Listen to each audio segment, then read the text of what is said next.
Salam aleyküm. Salam Hoş aleyküm. gördük. Necəsiniz baba? Sağ ol. Hoş gelmişsiniz Hoş geldiniz, Yeriklerin. hoş geldiniz. Ucgar bir kendi Zardabara kendine hoş geldiniz. Hoş gördük sizi. Bura mənim doğulduğum yerdir.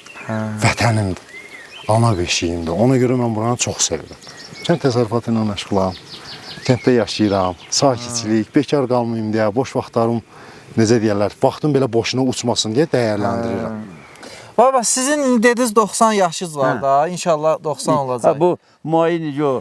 Onun da 92 keçirəm. Uzun ömürlüklə bağlı nə deyə bilərsiniz? Aha. Uzun ömürlü olmağı üçün birinci növbədə Dəyərli izləyicilər, hər birinizi xoş gördük. Bugün yolumuz Lerik rayonundadır. İllər öncə Zeynalov Füzuli qardaşımızı çəkmişdik, ondan müsahibə almışdıq.